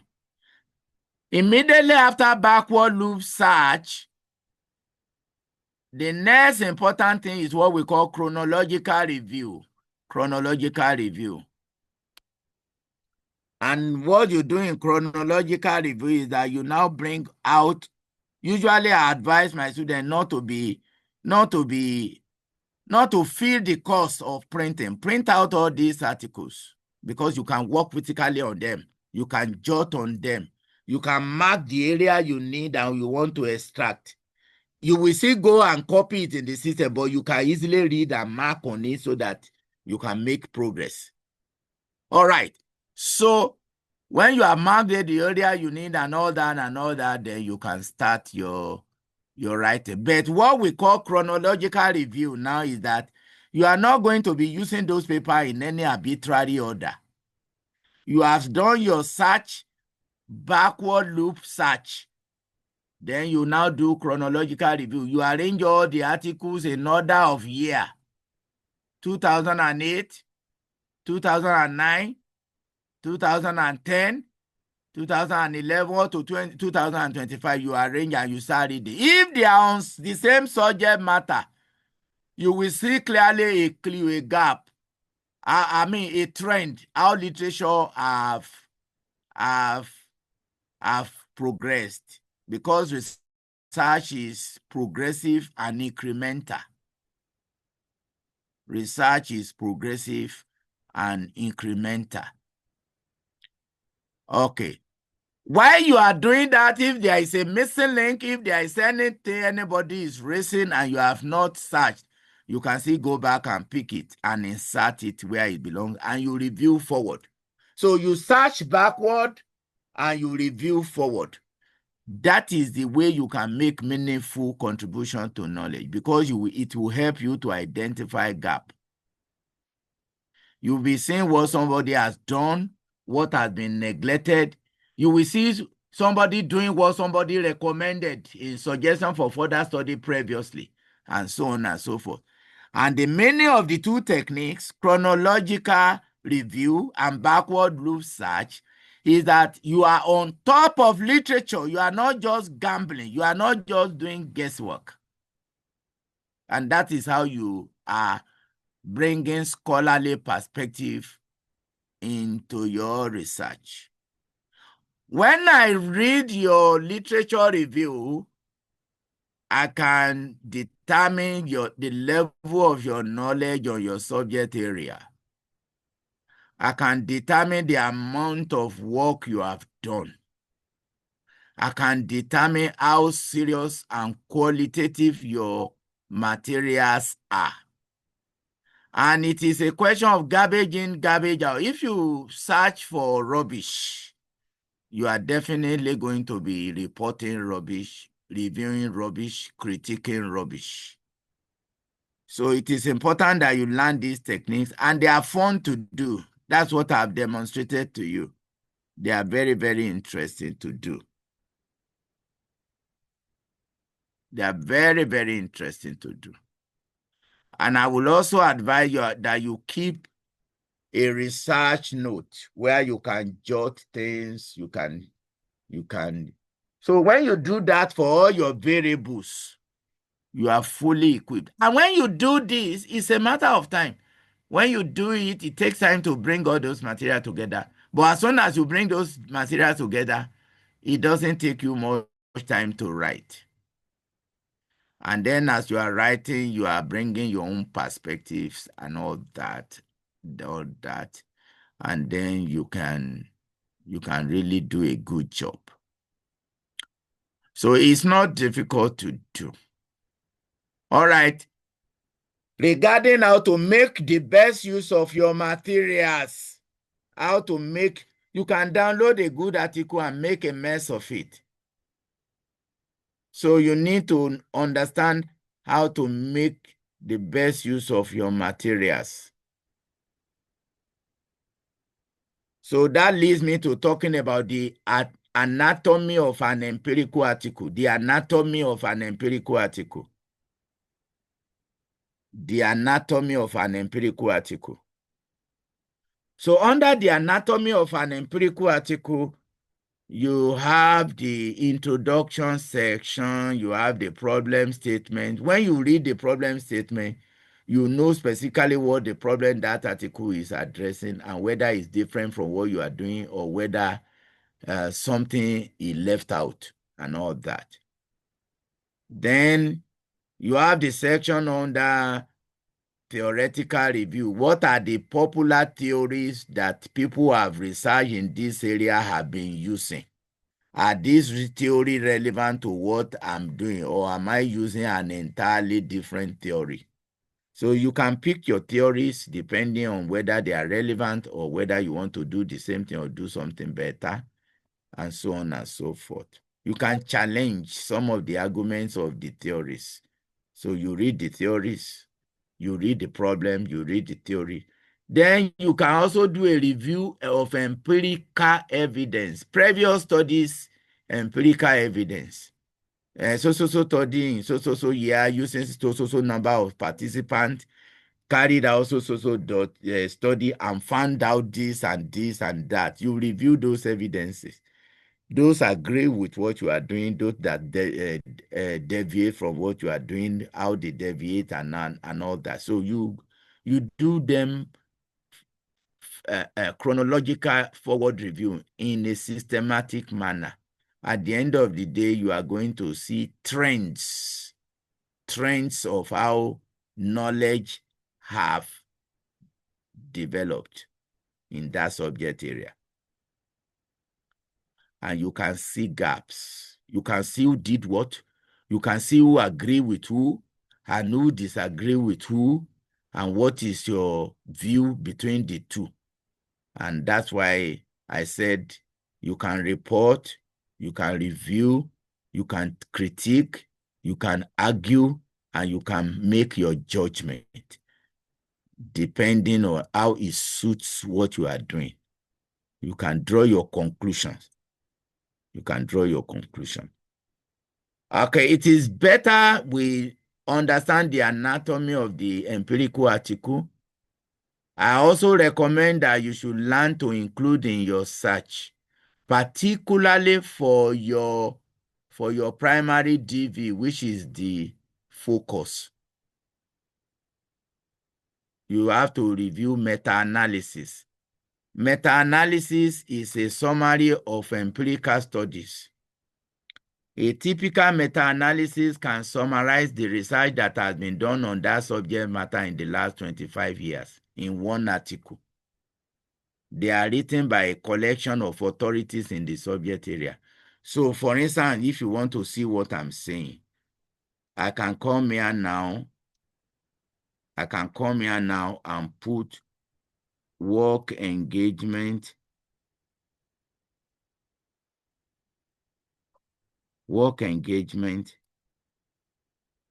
meta-analysis. Meta-analysis is a summary of studies. So if I do that, you will see meta-analysis coming out. Summary of study, meta-analysis coming out. And 1 or 2 or 3 or 4 meta-analysis can give you a summary of what you will read in 40 articles in one. That is why it's always good to include meta-analysis. It is always good to include meta-analysis. And once you include meta-analysis, it will enrich your work because they are written by, it's coming out now, meta-analysis. They are written by masters of the game in that subject area, authorities. Okay. So include in your work meta-analysis. Every subject area, whether marketing, whether management, whether finance, has meta-analysis. Meta-analysis. And then you can search for additional empirical review in annual reviews. Annual review of psychology, annual review of entrepreneurship, annual review of marketing, annual review of management, and so on and so forth. So you have several sources where you can pick high quality, up-to-date materials, well written. Now, my take, the quality of your research is a direct relationship with the quality of the material you are getting. People just yank anything from the web, and that is not good enough. You must have eye for quality articles, because online there are good, bad, and the ugly. All right. So, other section in the anatomy, what method did they use? Is that method appropriate enough? What kind of analysis? Did that analysis deliver the result that is desirable? Could a better result have been gotten if different analyses were used and all that? In discussion, what is the lesson of the findings? What is the contribution of the study to knowledge? And so on and so forth. So all the various section of the empirical article, you must know what each section addresses and how that section will help your work. That section will help your work. For instance, your latest article on the subject matter on work engagement from 2023, 2024, 2025 can give you an idea about gaps that have not been addressed. And that can help you to fine-tune your title. And then by the time you are now writing, you are really writing on something original, something that has not been done, something implicated as the most recent gap in knowledge in the subject area. And that's how to make meaningful impact in academics. I'm letting out some of these golden truths to you so that you can also add value to. All right. Thank you, Prof. Thank you so much. We really appreciate it so much. Honestly, we are actually running out of time, and there are a lot of questions on people's mind, and everybody is willing to ask questions. Please, we just want to yield the microphone at this time to receive few questions because of our time. We really appreciate how far you've gone, the illumination you've brought. We've seen projects from another perspective, and trust me, you won't be having the same problem you're having with students anymore. I'm sure this insight has already helped solve a lot of issues. Thank you. Thank you so much. So we will take questions now. We already have questions from the chat box, and we'll start with the people who want to ask live questions. So if you want to ask a question, kindly raise up your hands. We already have about Emmanuel is already there. Emmanuel Ocheme. Yes, Emmanuel is already here. Emmanuel, you go first. But before Emmanuel goes, let me just clarify a few things. First of all, in case you want to ask a question, if somebody has already responded or asked the question you want to ask and Prof has responded, please, because of time, you could just raise down your hand so that we can take the next questions. We are really pressed for time. So please, I just want to beg us and let your questions to be as direct as possible, straightforward, so that we maximize the response time from Prof. The time, exactly. Okay. Yes, thank you so much. So Emmanuel, we are going to unmute you now so that you can ask your questions while we gather the ones that are on the chat box. Yeah, Emmanuel can go ahead now. All right, thank you for the opportunity. Thank you, Prof, for the section. So I have two questions that I would like to ask. If for a work study, if you want to carry out a research and I find out that something similar has been done before on that, and if I have a different sample population, does it make the work? Does it make my work a new work, or is also a copyright issue? I need to get that clarity, Prof. And then my second question is, what is the recommended number of literature or the empirical article that should be reviewed and reported for a research work? Okay. Thank you. The first one is no and yes. I have had cases where I gave my student a research topic and he used Dangote. I remember then. After he came back and he brought very interesting research findings. The following year, I got another student, the same topic, and I sent that person to Lafarge and brought not exactly the same topic. So there is nothing wrong doing that, but there must be a genuine intention.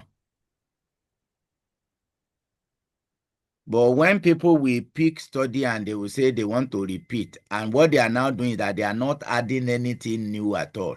In fact, when I ask students to do such thing, I use two different companies because I want to know what the finding I got in one company, let me see whether it's similar in other company, so that I can generalize to the industry or to a set of leading company in that sector. The first person doesn't necessarily have to know that the study exists. So it is allowed, it is doable, but the danger here is to avoid just mimicking and copying. Now, to also delve deeper into that, when I asked the person in Dangote Cement to do the variables that implicated what he was doing, they were not exactly the same variable that implicated that same issue, safety climate or safety compliance in Lafarge. So they are doing similar topic, but they are using different independent variable, because the independent variable that counts in one study is not the one that counts in the other study by some of the preliminary investigations that were done. So there's nothing stop you repeating a topic, but I think the intention really matters. So quickly, the second question, there is no limit to the number of articles. If you can get sufficient meta-analysis, you may not need more than 15 or 10 articles. But if you are not getting meta-analysis, you may do more articles and review them and get the perspectives. And I think that has answered those two questions. Yes, indeed, Prof. Thank you so much for the response. So we're going to also take Engineer Sylvester Aziegbu. He has been unmuted now for him to ask his question. Go ahead. Thank you.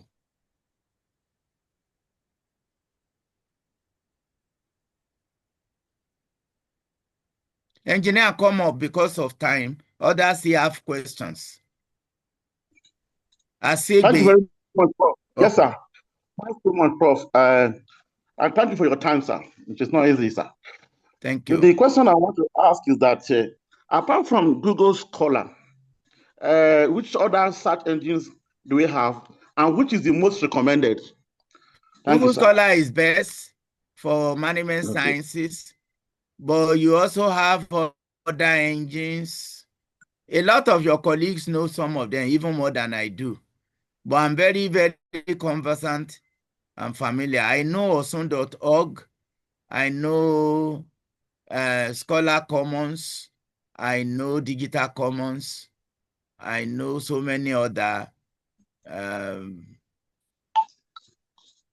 Just find out from your friend. They know some of the other one. There is one AOL, American Online, and all that. So there are so many. But Google Scholar, it must be Google Scholar. Google Scholar will deliver the goods. Thank you, sir. Okay, sir. Thank you very much. Okay. Okay, Yeah, thank you so much.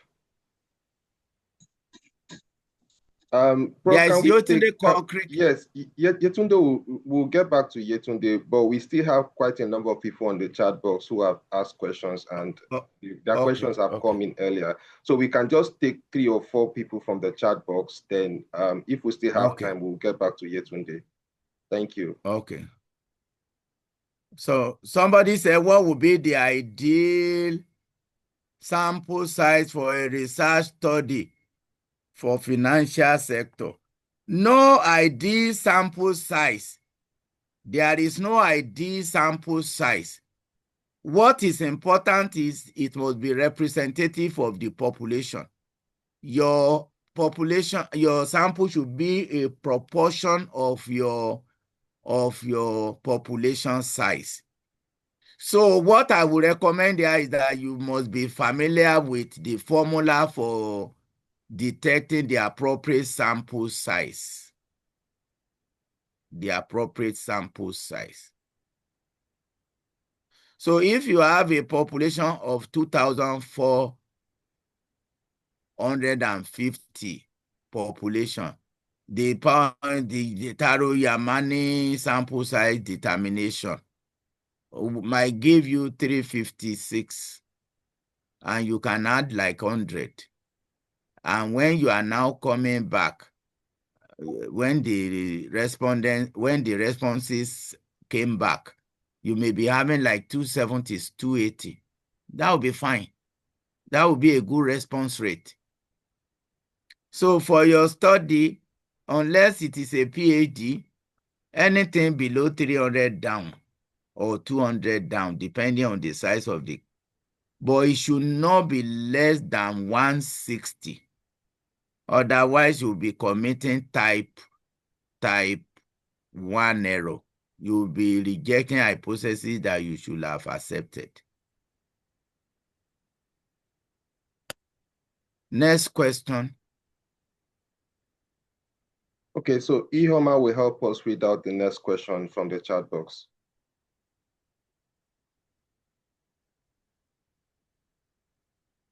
Where your study course across 10 or 15 banks, is your population of the study going to be all the number of employees in these 15 banks? Definitely no, because that would be time consuming, that would be costly. So this speaks to when I was talking about how heterogeneous is your population.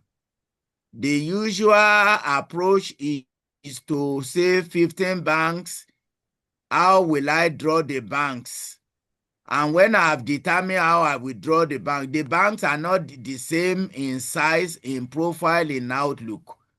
So you can take 2 leading, 2 average, and 2 low, so that you can have the shades of. And among the 6 now, you now add the total population, and then the distribution will be according to the sizes of employees in each of the banks. So it doesn't necessarily have to be. When you read sufficiently well around sampling, you know how this is done by learning different methods of sampling.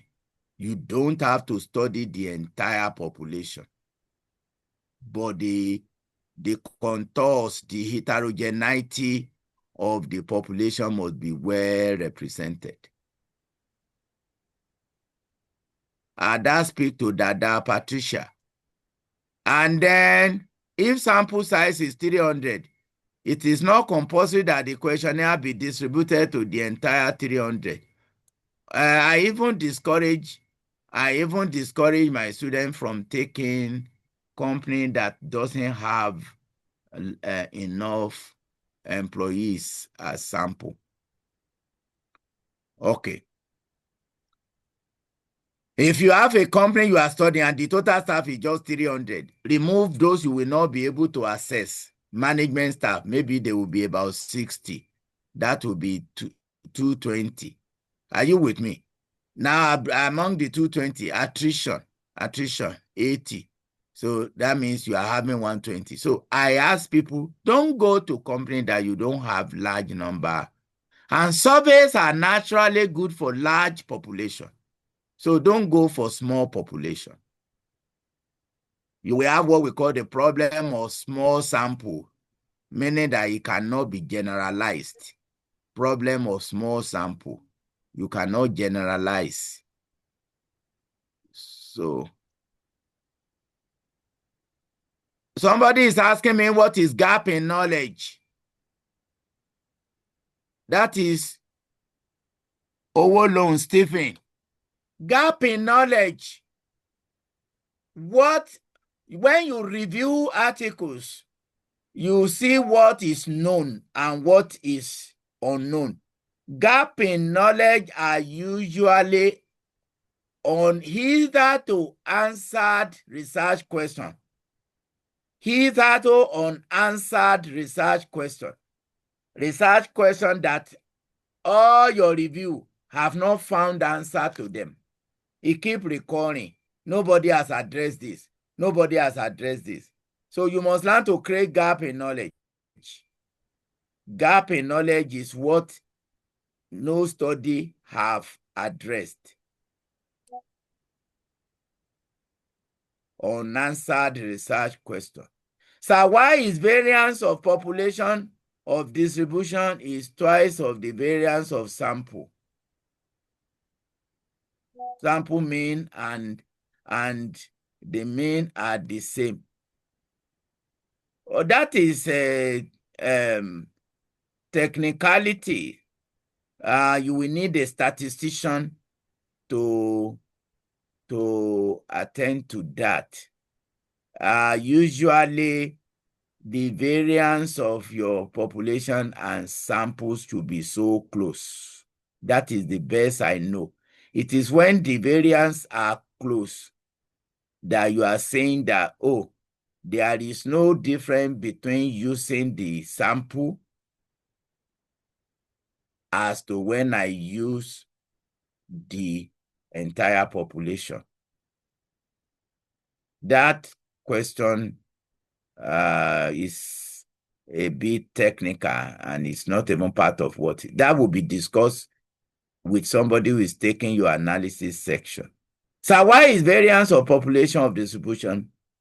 Okay, let me the question is not clear. Please take the ethical consideration. I couldn't get it. You guys will not want to. You can read up. Ethical consideration. There is a chapter in research methodology about ethical considerations in research. There is consideration when you use non-human participant. I'm not going to be talking about that. And there is ethical consideration when you use human participant. Are you with me? It depends on the nature of the study. It depends on you should not do research with human in such a way that what you are doing will be very harmful and detrimental to their health. Then there is a clause, you should not disclose their identity, anonymity. It is unethical to reveal who said what. It is not right. Then when you do the research, you must debrief the participant. At the end of the research, they must have an actual knowledge of why the study.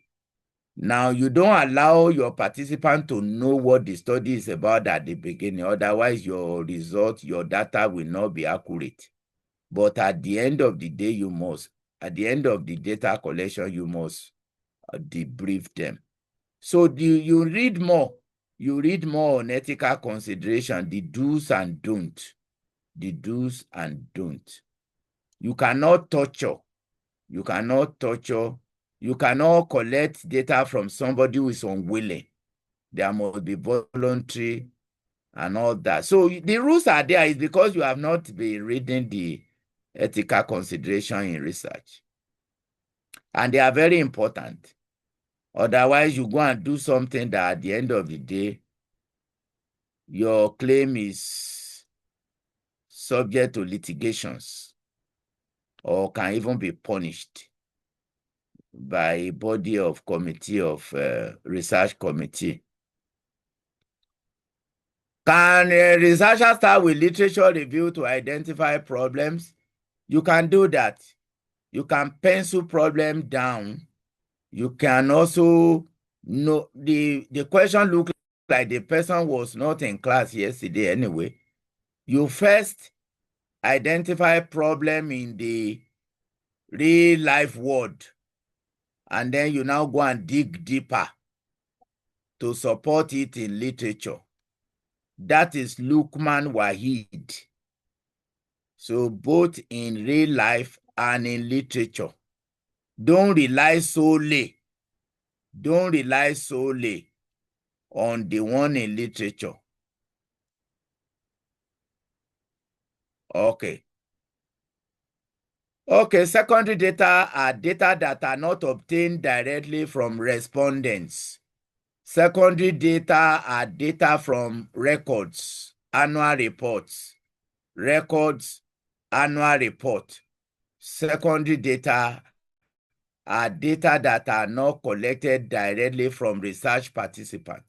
They are archival records, annual data, financial statistics, economic statistics, and what have you. How long does it typically take to write a research project? Okay, 3 good months of hard work. It will be longer if you are not organized or if you don't have sufficient time. 3 to 4 months is ideal, and it's also a long period for you to learn so much. Usually, in some school, they leave a whole semester,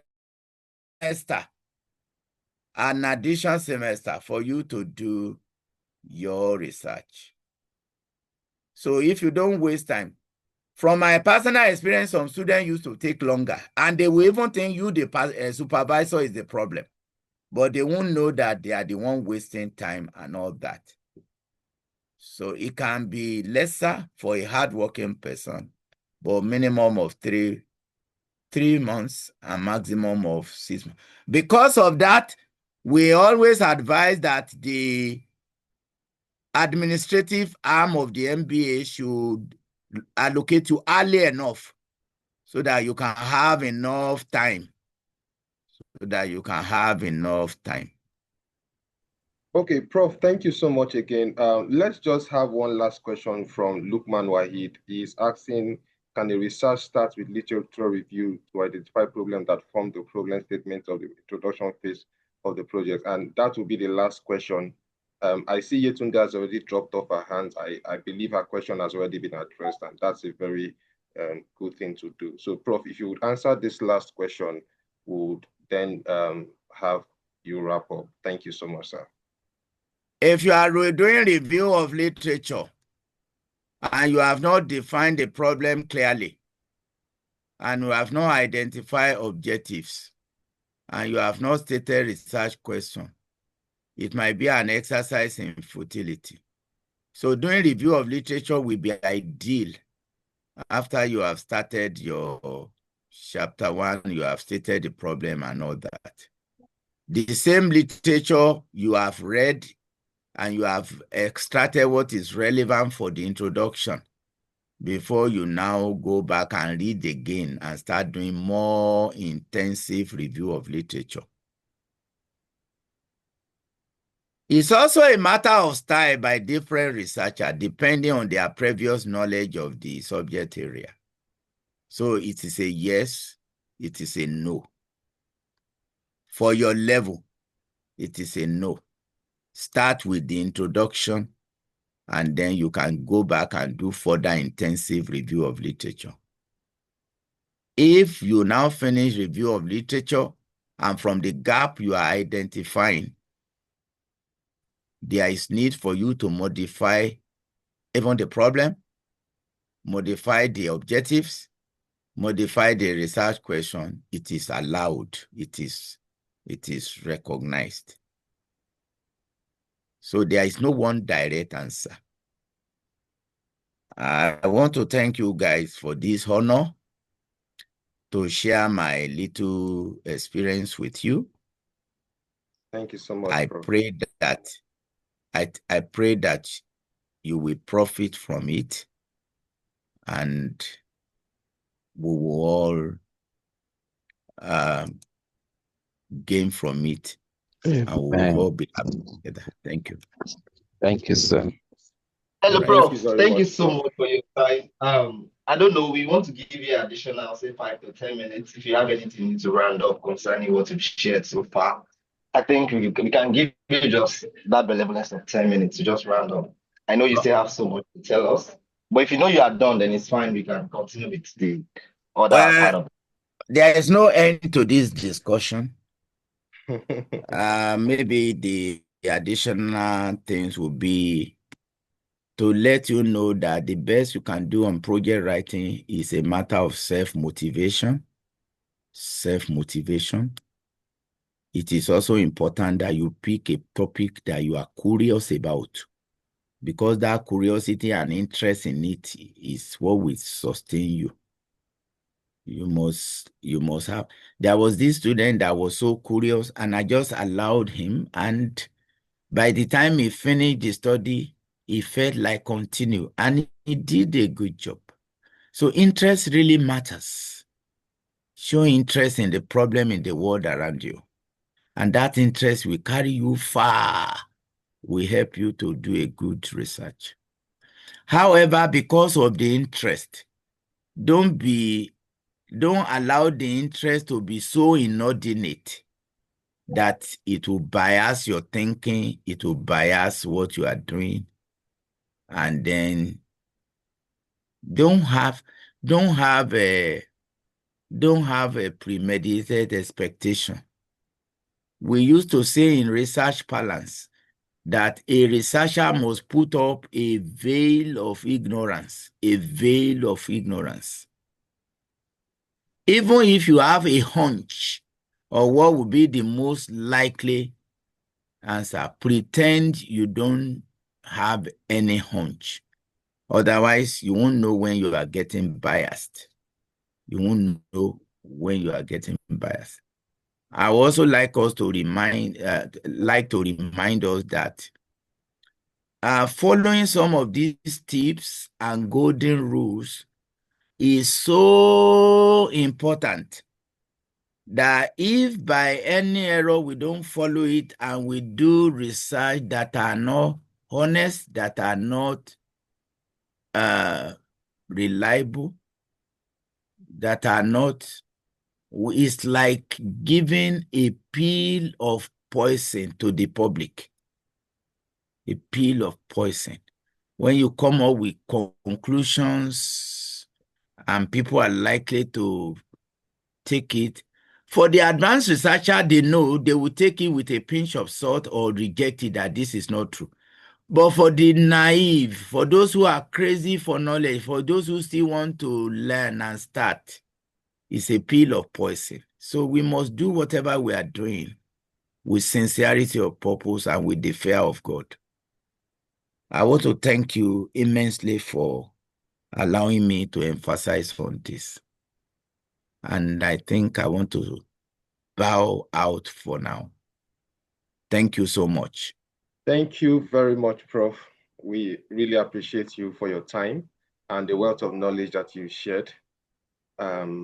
We are certain that everything you have told us today will put them into practice and going forward, our project and our research work will show that you have really impacted knowledge in us.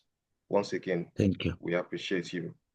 Thank you. Thank you. But Thank before you go, Prof, I'm sure some people will still want to reach out to you, and okay. I'm very sure that they still have questions.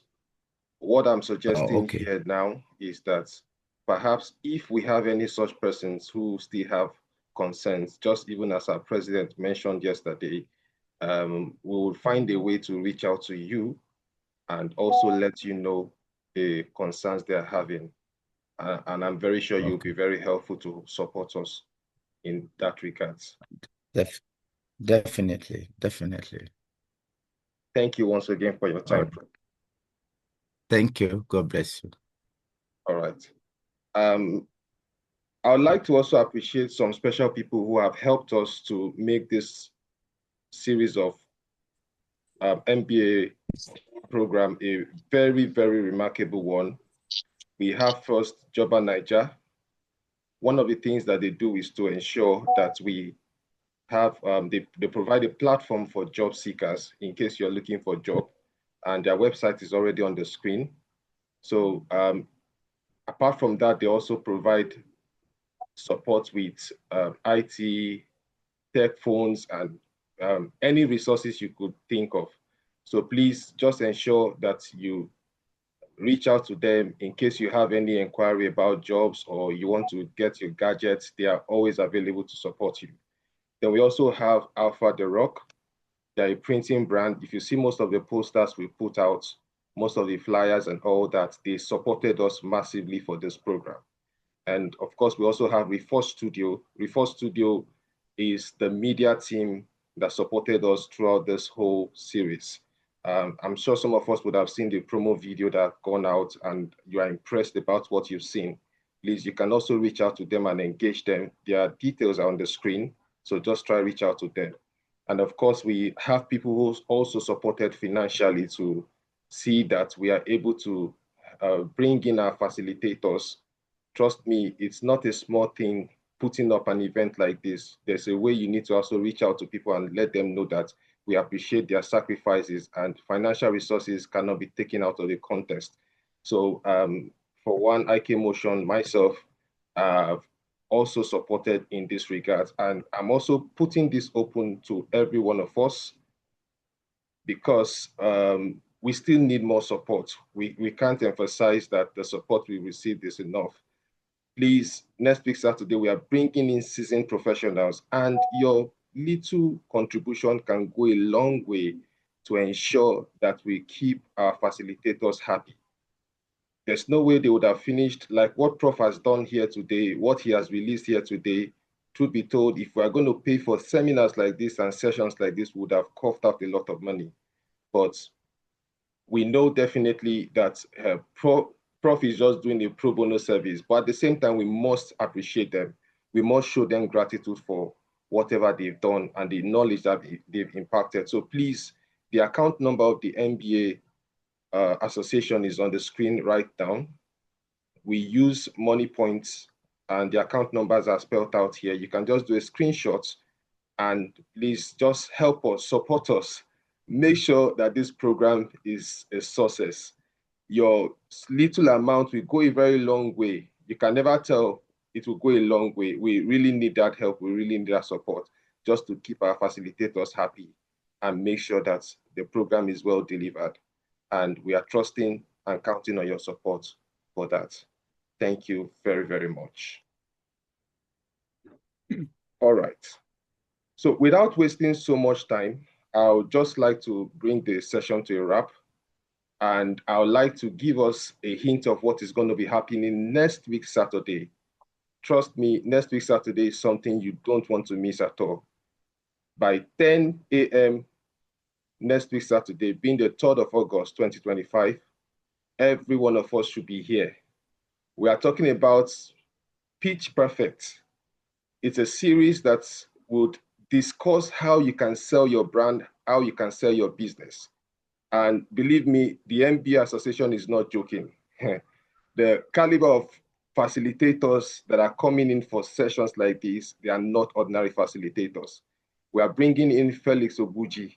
Felix Obuji, if you understand what it means to be a finalist in the Titan, a TV series that you know that you are faced with a lot of opponents and you come to sell your brand, talk about your business, and at the end of the day, they find a way to fund you. And this gentleman we are bringing in here was a finalist of the season 8 of the Titans.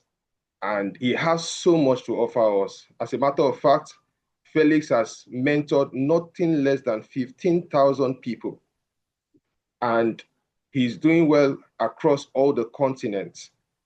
And I want to tell you something, if you are going to miss this one, it's as good as you know, just thinking about the MBA, rethink your MBA, because this is part of the things that the MBA is all about, helping you, empowering you so that you can become a better version of yourself in your business and your career.